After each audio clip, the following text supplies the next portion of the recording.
여러분, 오늘은 조금 무거울 수도 있지만 누구나 한 번쯤은 마주하게 되는 이야기를 나누려고 합니다. 바로 우리가 누군가를 떠나보내야 할 때 그 순간을 어떻게 알아차릴 수 있는지에 대한 이야기입니다. 어쩌면 지금 이 영상을 보고 계신 분들 중에는 이미 마음 한구석에서 그 답을 알고 계신 분도 계실 겁니다. 하지만 그 답을 인정하기가 두렵고 또 그 답에 따라 행동하기가 너무나 힘들어서 계속 미루고 계신 건 아닐까요? 사실 우리 안의 깊은 곳, 무의식이라고 부르는 그 영역은 이미 오래전부터 신호를 보내고 있었을 겁니다. 단지 우리가 그 신호를 외면하고 듣지 않으려 했을 뿐이죠. 칼 융은 우리의 무의식이 결코 침묵하지 않는다고 말했습니다. 그것은 꿈을 통해, 감정을 통해, 그리고 우리 몸의 반응을 통해 끊임없이 메시지를 전달합니다. 오늘 이 시간 동안 우리는 함께 그 신호들을 하나하나 살펴보고 왜 때로는 떠나는 것이 가장 큰 사랑의 행위일 수 있는지, 그리고 그것이 어떻게 우리를 진정한 자기 자신으로 이끄는 여정의 일부인지 이야기해 보려 합니다. 여러분, 혹시 누군가와 함께 있을 때 이상하게 에너지가 빠지는 느낌을 받아보신 적 있으신가요? 만나기 전에는 괜찮았는데 만나고 나면 왠지 모르게 기진맥진해지고 혼자 있고 싶어지는 그런 경험 말입니다. 처음에는 단순히 피곤해서 그런가 보다 하고 넘어갑니다. 하지만 그런 일이 반복되면 우리 몸과 마음은 점점 더 분명한 신호를 보내기 시작합니다. 이것이 바로 무의식이 우리에게 보내는 첫 번째 경고입니다. 융은 우리의 정신이 자기 조절 능력을 가지고 있다고 보았습니다. 마치 우리 몸이 상처가 나면 스스로 치유하려 하듯이 우리 마음도 균형을 잃으면 그것을 바로잡으려는 힘이 있다는 것이죠. 그래서 어떤 관계가 우리에게 해롭다면 무의식은 여러 가지 방식으로 그것을 알려줍니다. 가장 흔한 신호가 바로 감정적 소진입니다. 생각해보세요. 진정으로 우리를 사랑하고 아끼는 사람과 함께 있을 때는 어떤가요? 물론 때로는 힘든 이야기를 나누고 갈등이 있을 수도 있습니다. 하지만 전체적으로 그 사람과 함께 있으면 마음이 편안해지고 오히려 에너지가 충전되는 느낌을 받습니다. 그런데 어떤 관계에서는 정반대의 일이 일어납니다. 항상 긴장하게 되고 내 말 한마디 한마디를 조심해야 하며 상대방의 기분을 맞추느라 정작 내 감정은 뒷전이 됩니다. 한국 사회에서는 특히 이런 경험이 더 흔할 수 있습니다. 우리는 어려서부터 참는 것이 미덕이라고 배웠고 관계를 유지하는 것이 중요하다고 들어왔습니다. 가족이든 친구든 연인이든 직장 동료든 간에 먼저 관계를 끊는 사람이 나쁜 사람처럼 여겨지는 문화 속에서 자랐죠. 그래서 우리는 무의식의 신호를 받으면서도 계속 참고 견디고 어떻게든 관계를 유지하려고 애씁니다. 하지만 이것이 과연 건강한 일일까요? 윤근 개성화 과정에 대해 이야기했습니다. 이것은 우리가 진정한 자기 자신이 되어가는 여정을 말합니다. 그리고 이 여정에서 가장 중요한 것 중 하나가 바로 우리가 아닌 것들을 벗어버리는 것입니다. 다른 사람들의 기대, 사회의 압력, 그리고 우리 자신조차 만들어낸 거짓된 자아의 껍질을 하나씩 벗겨내는 과정이죠. 그런데 어떤 관계들은 우리가 이 껍질을 벗어내지 못하게 만듭니다. 오히려 더 두꺼운 가면을 쓰게 만들고 진짜 나를 숨기게 만듭니다. 두 번째 신호는 바로 이것입니다.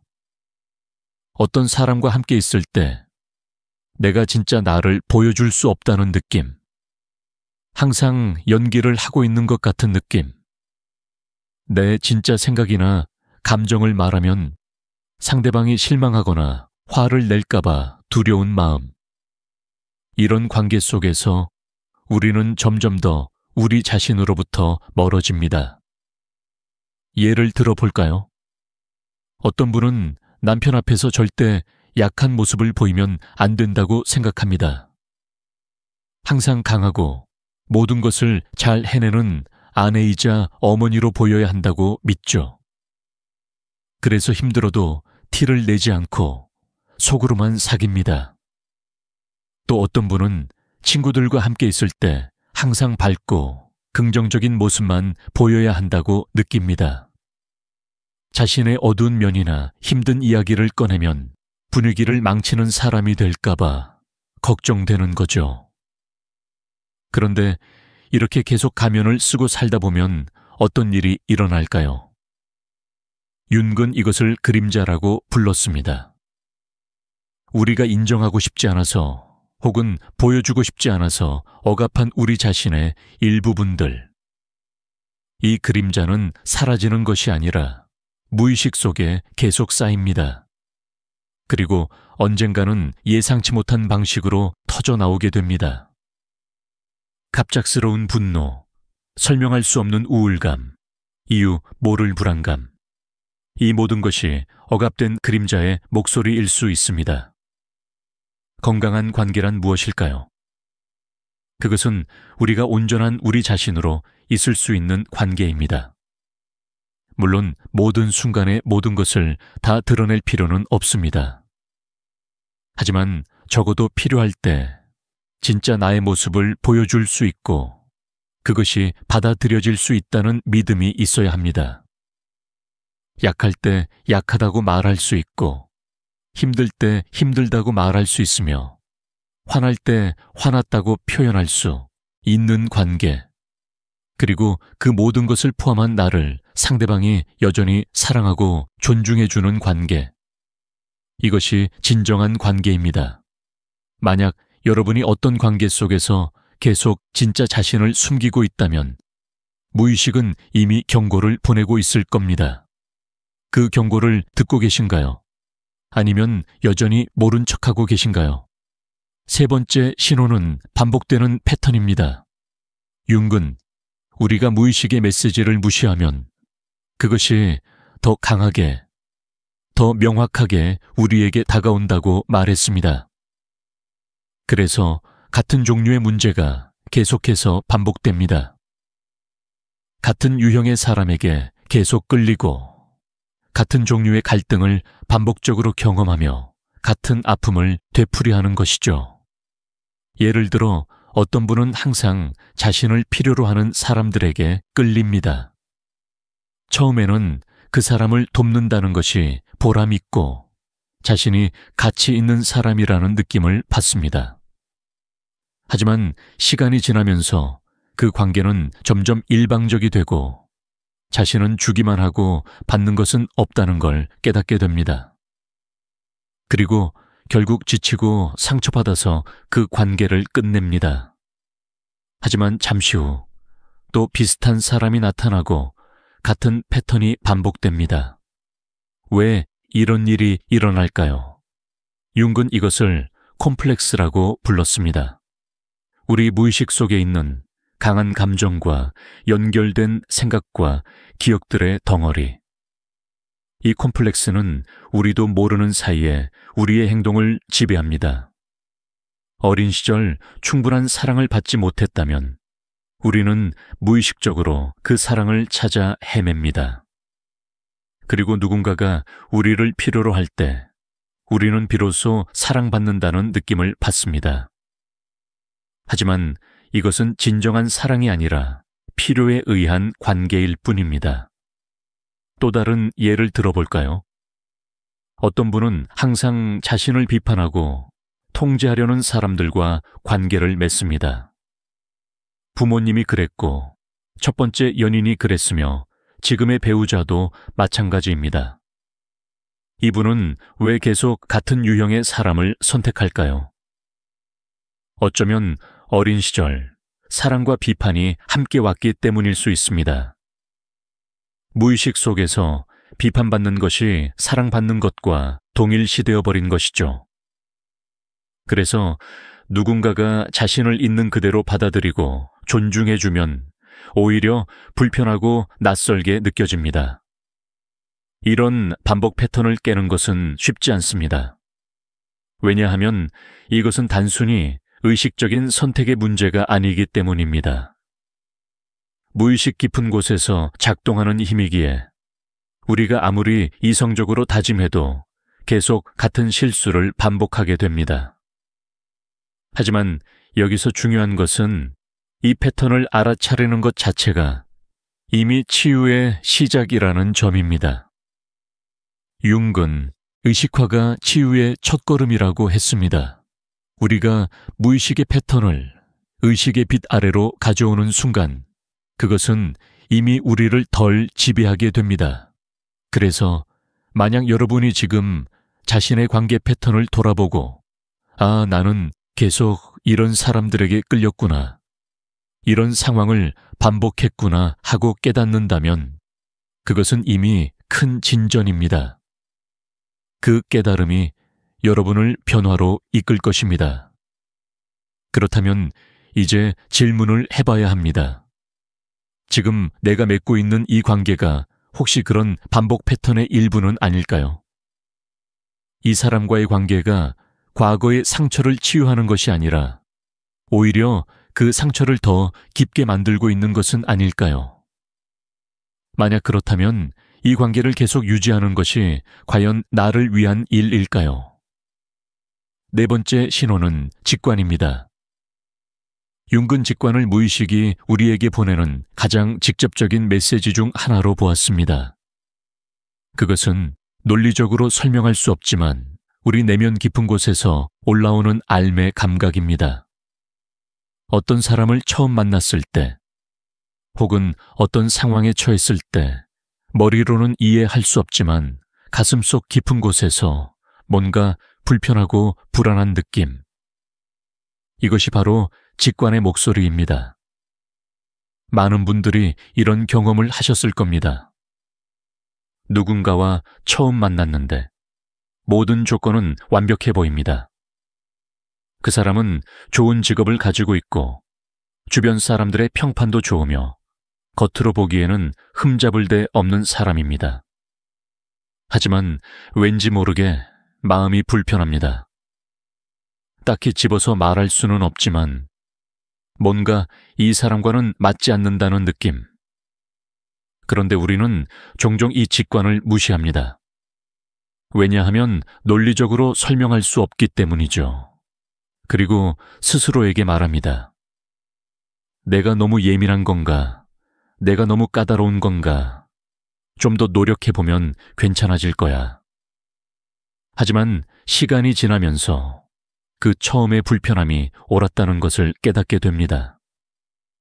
그 사람에게서 조금씩 문제가 보이기 시작하고 처음에 느꼈던 그 불편한 감정의 이유를 이제는 분명히 알게 됩니다. 그리고 후회합니다. 그때 내 직관을 믿었어야 했는데. 융은 현대인들이 너무 이성에만 의존하고 직관을 무시하는 경향이 있다고 지적했습니다. 우리는 모든 것을 논리적으로 설명하고 증명할 수 있어야 한다고 배웠습니다. 특히 한국 사회에서는 감정이나 직관보다는 객관적인 사실과 증거가 중요시됩니다. 그래서 우리는 내 안에 이 불편한 느낌을 무시하고 겉으로 보이는 좋은 조건들만 보려고 합니다. 하지만 우리의 무의식은 의식보다 훨씬 더 많은 정보를 처리합니다. 상대방의 미묘한 표정 변화, 목소리 톤의 작은 차이, 말과 행동의 불일치, 이 모든 것을 무의식은 감지하고 있습니다. 그리고 그것을 직관이라는 형태로 우리에게 알려줍니다.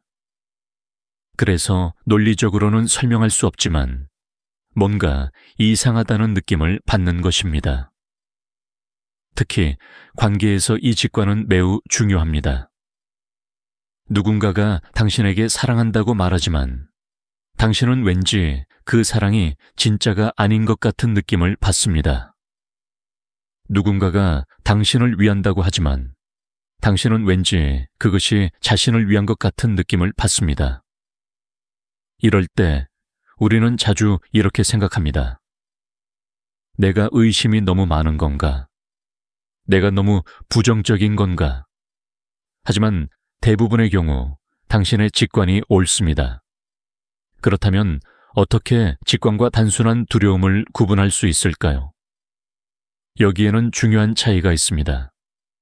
두려움은 대개 과거의 상처에서 비롯됩니다. 예전에 배신당했던 경험 때문에 새로운 사람을 만나도 또 배신당할까봐 두렵습니다. 이것은 과거가 만들어낸 두려움이죠. 반면 직관은 현재 이 사람, 이 상황에서 오는 메시지입니다. 과거의 경험과 상관없이 지금 이 순간 이 사람에게서 느껴지는 불편함입니다. 그래서 스스로에게 물어보세요. 이 불편한 느낌이 과거의 어떤 경험 때문인가요? 아니면 지금 이 사람의 실제 행동이나 말에서 오는 것인가요? 만약 후자라면 그것은 직관의 목소리일 가능성이 높습니다. 그리고 그 목소리를 무시하지 마세요. 다섯 번째 신호는 우리 몸의 반응입니다. 윤근 정신과 육체가 분리된 것이 아니라고 보았습니다. 우리의 마음이 겪는 것은 곧 우리 몸에도 영향을 미칩니다. 그래서 감정적으로 힘든 관계를 유지하면 우리 몸도 그것을 표현하기 시작합니다. 어떤 분들은 특정 사람을 만나기 전에 항상 두통이 생깁니다. 또 어떤 분들은 배가 아프거나 소화가 안 됩니다. 어떤 분들은 잠을 잘 수 없거나 계속 피곤함을 느낍니다. 이 모든 것이 우연일까요? 아닙니다. 이것은 우리 몸이 보내는 신호입니다. 이 관계가 당신에게 좋지 않다는 신호. 한국 사람들은 특히 몸의 신호를 잘 무시하는 경향이 있습니다. 조금 아픈 건 참아야 하고 피곤한 건 당연한 거라고 생각합니다. 특히 중장년층이 되면 몸이 여기저기 아픈 게 나이 탓이라고만 여깁니다. 하지만 때로는 그것이 단순히 나이나 신체적 문제가 아니라 정신적, 감정적 문제의 표현일 수 있습니다. 윤근 심신증에 대해 이야기했습니다. 이것은 신체적 증상이지만 그 원인이 정신적인 것에 있는 경우를 말합니다. 우리가 감정을 억압하고 스트레스를 참고 힘든 관계를 견디다 보면 그 모든 것이 몸으로 표현됩니다. 왜냐하면 우리의 정신은 어떻게든 그 고통을 표현해야 하기 때문입니다. 예를 들어 어떤 분은 남편과 갈등이 있을 때마다 편두통이 생깁니다. 처음에는 그냥 우연이라고 생각했지만 시간이 지나면서 패턴을 발견하게 됩니다. 남편과 싸우거나 남편 때문에 속상한 일이 있을 때마다 어김없이 두통이 찾아오는 것이죠. 이것은 우연이 아닙니다. 이것은 그녀의 몸이 말을 하고 있는 것입니다. 이 관계가 당신을 아프게 하고 있다고. 또 다른 예로 어떤 분은 특정 친구를 만나고 나면 항상 극도로 피곤해집니다. 다른 사람들을 만났을 때는 괜찮은데 유독 그 친구를 만나면 에너지가 완전히 고갈되는 느낌입니다. 집에 돌아와서는 아무것도 할 수 없을 정도로 지칩니다. 이건 역시 몸이 보내는 메시지입니다. 이 사람과의 관계가 당신에게서 너무 많은 것을 가져간다는 메시지. 그래서 여러분께 부탁드립니다. 여러분의 몸이 하는 말을 들어주세요. 특정 사람을 만나기 전이나 만난 후에 몸에 어떤 변화가 있는지 관찰해 보세요. 두통, 복통, 피로, 불면, 식욕 변화. 이 모든 것이 메시지일 수 있습니다. 그리고 만약 어떤 관계가 계속해서 당신의 몸을 아프게 만든다면 그것은 떠나야 할 때라는 신호일 수 있습니다. 이제 우리는 중요한 구분을 해야 합니다. 진정한 사랑과 집착의 차이. 윤근 사랑과 집착을 명확히 구분했습니다. 진정한 사랑은 자유롭게 하고 에너지를 높이며 우리를 더 나은 사람으로 만듭니다. 반면 집착은 속박하고 에너지를 고갈시키며 우리를 작고 불완전한 존재로 만듭니다. 진정한 사랑은 어떤 모습일까요? 그것은 우리가 온전히 우리 자신일 수 있게 해줍니다. 상대방은 우리의 약점을 알면서도 우리를 존중하고 우리의 성장을 응원합니다. 함께 있을 때 우리는 더 자유로워지고 더 창의적이 되며 더 활력이 넘칩니다. 물론 갈등도 있고 힘든 순간도 있지만 전체적으로 그 관계는 우리를 풍요롭게 만듭니다. 반면 집착은 어떤 모습일까요? 그것은 우리를 제한하고 통제하려 합니다. 상대방은 우리가 어디 가는지, 누구를 만나는지, 무엇을 하는지 알고 싶어 합니다. 우리가 조금이라도 독립적으로 행동하면 불안해하거나 화를 냅니다. 우리는 상대방의 기분을 상하지 않게 하기 위해 항상 조심해야 하고 점점 더 우리 자신의 삶이 아닌 상대방의 삶을 살게 됩니다. 집착의 또 다른 특징은 두려움입니다.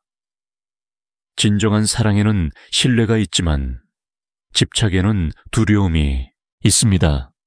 상대방을 잃을까봐 두렵고 혼자 남겨질까봐 두렵습니다. 그래서 더 강하게 붙들고 더 많이 통제하려 하며 결국 관계는 점점 더 질식하게 됩니다. 융은 이것을 투사라고 설명했습니다. 우리가 상대방에게서 사랑을 느끼는 것이 아니라 우리 자신의 내면에 있는 무언가를 상대방에게 투사하는 것입니다. 예를 들어 우리 안에 채워지지 않은 공허함이 있다면 우리는 상대방이 그 공허함을 채워줄 수 있을 거라고 믿습니다. 하지만 이것은 착각입니다.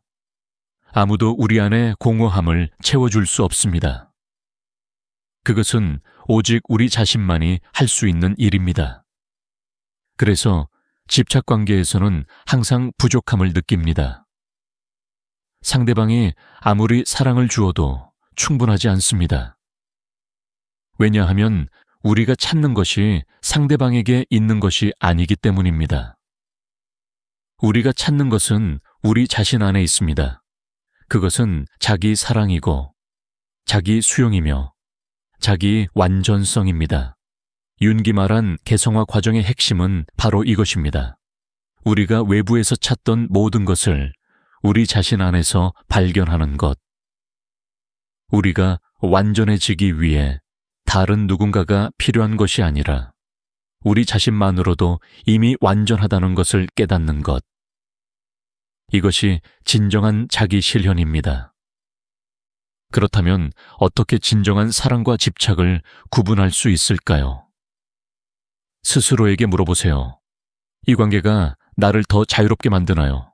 아니면 더 속박당하게 만드나요? 이 관계가 내 에너지를 높이나요? 아니면 고갈시키나요? 이 사람과 함께 있을 때 나는 더 나답게 되나요? 아니면 덜 나답게 되나요? 그리고 가장 중요한 질문. 만약 이 사람이 내일 떠난다면 나는 어떨까요? 물론 슬프고 그리울 겁니다. 하지만 내가 완전히 무너질까요? 내 삶 자체가 의미를 잃을까요? 만약 그렇다면 그것은 사랑이 아니라 의존입니다. 진정한 사랑에서는 상대방이 떠나도 우리는 여전히 우리 자신으로 설 수 있습니다. 아프고 힘들겠지만 우리의 본질은 흔들리지 않습니다. 이제 가장 어려운 부분에 대해 이야기해야 할 때입니다. 바로 놓아주기, 떠나보내기. 한국어로 이별이라고 하면 왠지 차갑고 냉정한 느낌이 들지만 융의 관점에서 보면 이것은 사실 가장 큰 사랑의 행위일 수 있습니다. 자기 자신에 대한 사랑, 그리고 때로는 상대방에 대한 사랑까지도 왜 떠나는 것이 사랑일 수 있을까요? 왜냐하면 때로는 함께 있는 것이 서로를 해치기 때문입니다. 두 사람 모두 성장하지 못하고 오히려 퇴행하게 만드는 관계가 있습니다. 서로의 최악을 끄집어내고 서로를 작고 비참하게 만드는 관계. 이런 관계를 유지하는 것이 과연 사랑일까요? 융은 모든 관계가 우리에게 무언가를 가르쳐주기 위해 온다고 보았습니다. 어떤 관계는 오래 지속되고 어떤 관계는 짧게 끝납니다. 하지만 중요한 것은 기간이 아니라 그 관계가 우리에게 준 배움입니다. 그리고 때로는 그 배움이 완성되면 관계도 끝나야 합니다. 그것이 자연스러운 순리입니다. 하지만 우리는 이것을 받아들이기가 너무 힘듭니다. 특히 한국 사회에서는 관계를 끝내는 것을 실패로 여기는 경향이 있습니다. 이혼은 실패한 결혼이고 우정을 끝내는 것은 배신이며 가족과 멀어지는 것은 불효라고 생각합니다. 그래서 우리는 이미 끝난 관계를, 이미 죽은 관계를 억지로 유지하려 애씁니다. 하지만 생각해 보세요. 나무가 가을이 되면 잎을 떨어뜨리는 것을 실패라고 할 수 있을까요? 아닙니다. 그것은 나무가 겨울을 견디고 봄에 새로운 잎을 틀기 위한 자연스러운 과정입니다. 만약 나무가 죽은 잎을 계속 붙들고 있다면 그 나무는 새로운 성장을 할 수 없을 것입니다. 우리의 관계도 마찬가지입니다. 어떤 관계는 그 역할을 다하면 떠나보내야 합니다. 그래야 우리가 새로운 성장을 할 수 있고 새로운 관계를 맺을 수 있습니다. 이것은 실패가 아니라 진화입니다. 개성화 과정의 일부입니다. 그렇다면 어떻게 놓아줄 수 있을까요? 먼저 인정하는 것에서 시작해야 합니다. 이 관계가 더 이상 내게 좋지 않다는 것을, 이 관계가 나를 성장시키는 것이 아니라 오히려 방해하고 있다는 것을 인정하는 것입니다. 이것이 가장 어려운 단계입니다. 왜냐하면 인정하는 순간 우리는 행동해야 하기 때문입니다. 많은 분들이 이 단계에서 머뭇거립니다. 마음속으로는 알고 있지만 인정하고 싶지 않습니다. 그래서 스스로에게 거짓말을 합니다. 조금만 더 참으면 나아질 거야. 내가 더 노력하면 바뀔 거야. 이 정도면 괜찮아. 하지만 이런 거짓말은 우리를 더 깊은 고통으로 이끌 뿐입니다.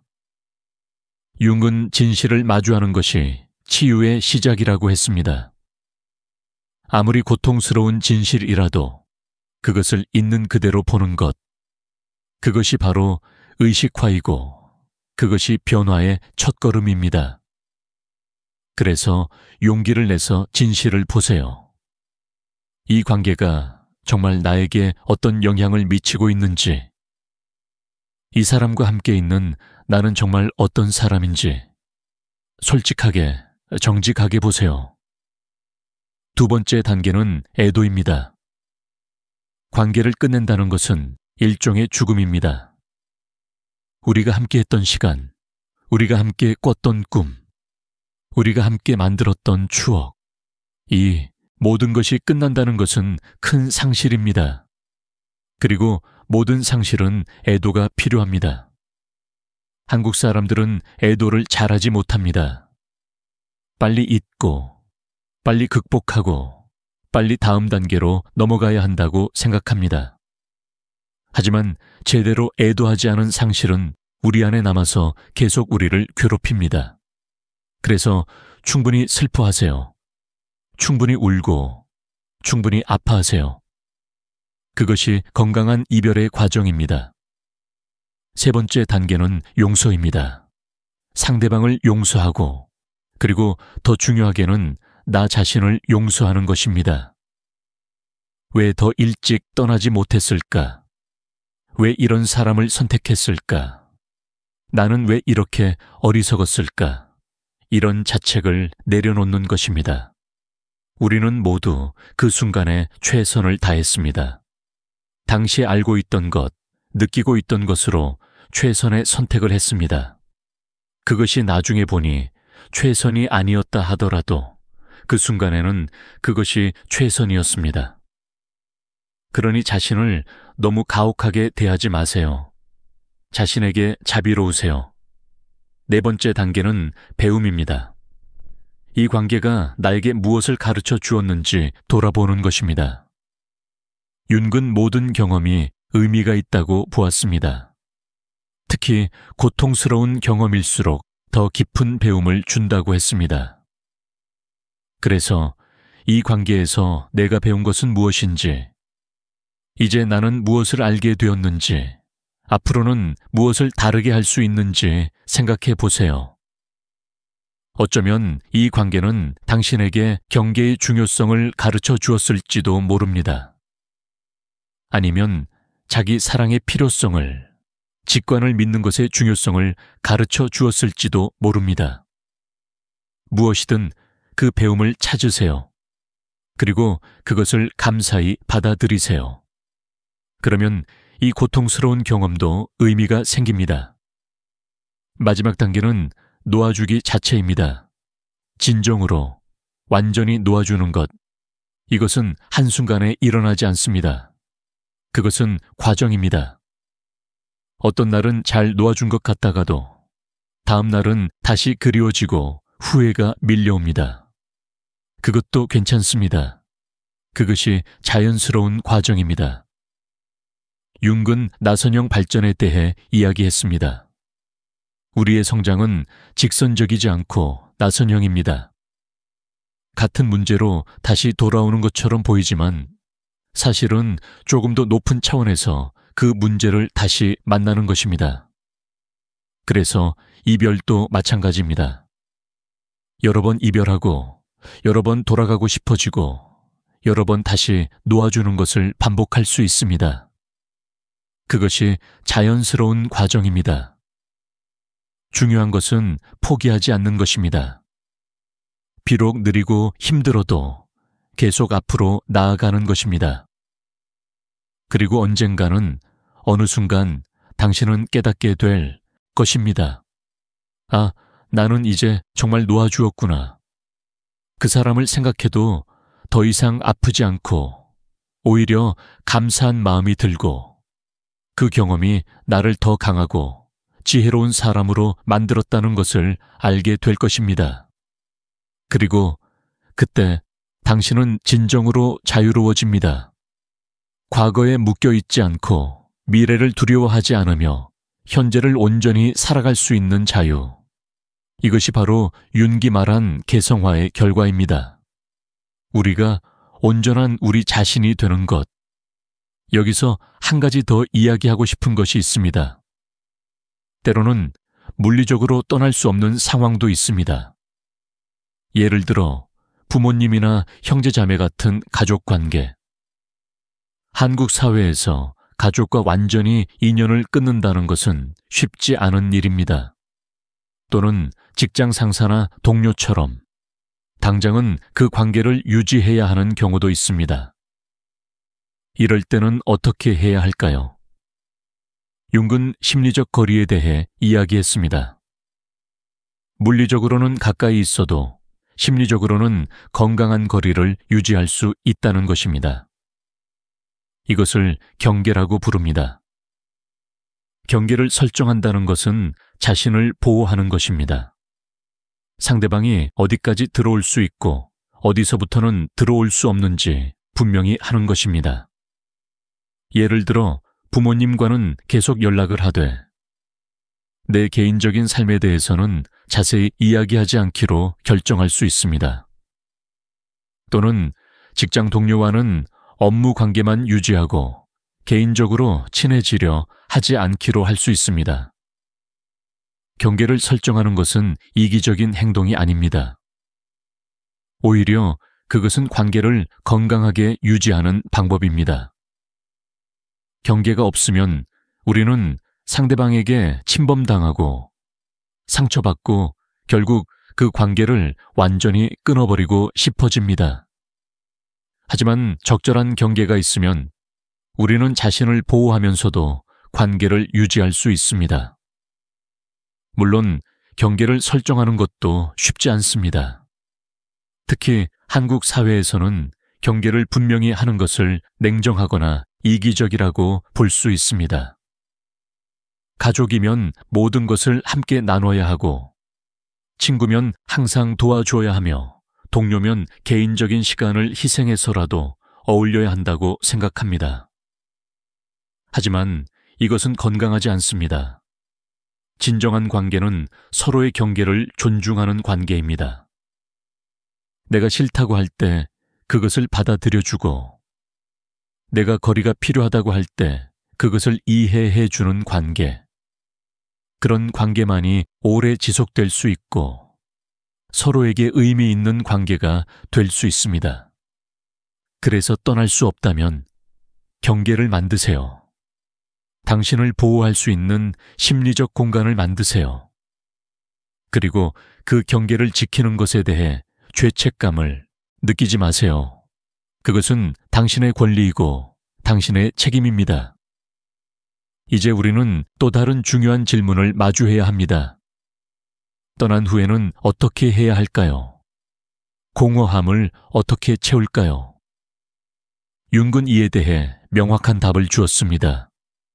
그 공허함을 다른 사람이나 다른 관계로 채우려 하지 말라고. 우리는 종종 이별 후에 빨리 새로운 사람을 만나려고 합니다. 외로움을 견딜 수 없어서, 혼자 있는 것이 두려워서. 하지만 이것은 같은 패턴을 반복하게 만들 뿐입니다. 이전 관계에서 배우지 못한 것을 다음 관계에서도 배우지 못하고 결국 같은 문제를 반복하게 됩니다. 융은 고독의 중요성에 대해 이야기했습니다. 진정으로 우리 자신과 만나려면 우리는 혼자 있을 수 있어야 합니다. 외로움을 견딜 수 있어야 하고 침묵 속에서 우리 내면의 목소리를 들을 수 있어야 합니다. 이것이 바로 개성화 과정의 핵심입니다. 이별 후의 시간은 사실 엄청난 기회입니다. 우리가 진정으로 우리 자신과 만날 수 있는 시간, 내가 누구인지, 무엇을 원하는지, 어떤 삶을 살고 싶은지 깊이 탐구할 수 있는 시간.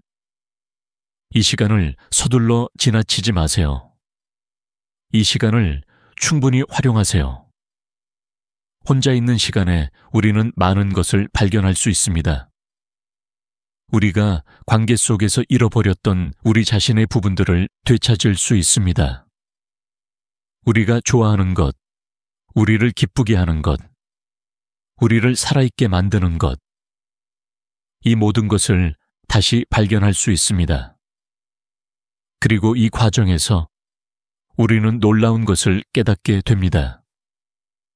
우리가 완전해지기 위해 다른 누군가가 필요한 것이 아니라는 것을, 우리는 이미 완전하다는 것을, 다른 사람은 우리의 삶을 풍요롭게 할 수 있지만 우리를 완전하게 만들 수는 없다는 것을, 이것이 융이 말한 자기 실현입니다. 우리가 외부에서 찾던 모든 것을 우리 안에서 발견하는 것, 우리 안에 이미 사랑이 있고 지혜가 있으며 힘이 있다는 것을 아는 것, 이것을 깨닫는 순간 우리는 진정으로 자유로워집니다. 그리고 아이러니하게도 우리가 이렇게 완전해졌을 때, 그때 우리는 진정한 관계를 맺을 준비가 됩니다. 우리가 필요해서가 아니라 우리가 원해서 관계를 맺는 것, 공허함을 채우기 위해서가 아니라 우리의 완전함을 나누기 위해서 관계를 맺는 것, 이것이 건강한 관계의 시작입니다. 마지막으로 한국 사회에서 이런 선택을 하는 것의 어려움에 대해 이야기하고 싶습니다. 한국은 관계 중심의 사회입니다. 개인보다는 집단이, 나보다는 우리가 중요시됩니다. 이것은 아름다운 전통이고 가치 있는 문화입니다. 하지만 때로는 이것이 개인을 희생시키기도 합니다. 누군가를 떠나보낸다는 것, 관계를 끊는다는 것은 한국 사회에서 큰 용기가 필요한 일입니다. 주변 사람들의 시선, 가족의 기대, 사회의 압력, 이 모든 것이 우리를 붙잡습니다. 그래서 많은 분들이 자신이 불행해도, 자신이 아파도 관계를 유지합니다. 다른 사람들을 실망시키지 않기 위해서. 하지만 여러분께 말씀드리고 싶습니다. 여러분의 행복이 가장 중요합니다. 여러분의 정신 건강이, 여러분의 삶의 질이 무엇보다 우선입니다. 다른 사람들을 기쁘게 하기 위해 자신을 희생하는 것은 사랑이 아닙니다. 그것은 자기 배신입니다. 용은 우리가 진정으로 우리 자신이 될 때, 그때 우리가 세상에 가장 큰 기여를 할 수 있다고 했습니다. 우리가 불행하고 억압된 상태에서는 아무에게도 진정한 도움을 줄 수 없습니다. 하지만 우리가 행복하고 자유로울 때, 우리는 주변 사람들에게도 긍정적인 영향을 미칠 수 있습니다. 그러니 용기를 내세요. 당신이 떠나야 한다고 느낀다면 그 느낌을 믿으세요. 주변 사람들이 뭐라고 하든, 사회가 어떻게 보든 당신의 내면의 목소리를 따르세요. 그것이 당신의 무의식이, 당신의 영혼이, 당신의 진정한 자아가 당신에게 보내는 메시지입니다. 여러분, 우리는 긴 여정을 함께 걸어왔습니다. 떠나야 할 때를 알아차리는 신호들에 대해, 진정한 사랑과 집착의 차이에 대해, 그리고 놓아주는 기술에 대해 이야기했습니다. 이 모든 것이 결국 하나의 진리를 가리킵니다. 우리가 진정으로 우리 자신이 되는 것, 그것이 인생의 궁극적인 목적이라는 것. 윤기 말했듯이 개성화는 평생의 여정입니다. 우리는 끊임없이 배우고 성장하며 변화합니다. 그리고 이 과정에서 어떤 관계들은 우리와 함께 성장하지만 어떤 관계들은 뒤에 남겨져야 합니다. 이것은 자연스러운 일입니다. 슬프지만 필요한 일입니다. 여러분이 지금 힘든 관계 속에 계시다면 이 메시지를 들어주세요. 당신은 혼자가 아닙니다. 많은 사람들이 같은 고민을 하고 있고 같은 아픔을 겪고 있습니다. 그리고 그 아픔을 통과해서 더 강해지고 더 지혜로워지며 더 자유로워진 사람들도 많습니다. 당신도 할 수 있습니다. 당신 안에는 이미 필요한 모든 힘이 있습니다. 당신의 무의식은 이미 답을 알고 있고 당신에게 계속 신호를 보내고 있습니다. 이제 그 신호를 들을 시간입니다. 그 신호를 믿을 시간입니다. 그리고 행동할 시간입니다. 떠나는 것은 실패가 아닙니다. 그것은 새로운 시작입니다. 당신이 진정으로 당신 자신이 될 수 있는 삶을 향한 첫걸음입니다. 그 길이 두렵고 외로울 수 있습니다. 하지만 그 길 끝에는 자유가 있고 평화가 있으며 진정한 행복이 있습니다. 그러니 용기를 내세요. 당신의 내면의 목소리를 따르세요. 그리고 기억하세요. 당신은 사랑받을 가치가 있는 사람입니다. 진정한 사랑을, 존중을, 행복을 누릴 자격이 있는 사람입니다. 그것을 주지 못하는 관계라면 그 관계를 놓아주는 것이 당신이 할 수 있는 가장 큰 자기 사랑의 행위입니다. 마지막으로 융의 지혜를 떠올리며 이 시간을 마무리하고 싶습니다. 그는 우리 모두가 완전해지려는 여정 위에 있다고 했습니다. 그 여정은 쉽지 않고 때로는 고통스럽습니다. 하지만 그것은 의미 있는 여정입니다. 왜냐하면 그 여정의 끝에서 우리는 우리가 항상 찾아 헤매던 것을 발견하기 때문입니다. 바로 우리 자신을. 여러분 모두가 그 여정에서 용기를 잃지 않기를, 어려운 선택 앞에서 자신을 믿을 수 있기를, 그리고 결국 진정한 자유와 행복을 찾을 수 있기를 진심으로 바랍니다. 오늘 이 시간이 여러분께 작은 위로가 되고 작은 용기가 되었기를 바라며 여기서 인사드립니다.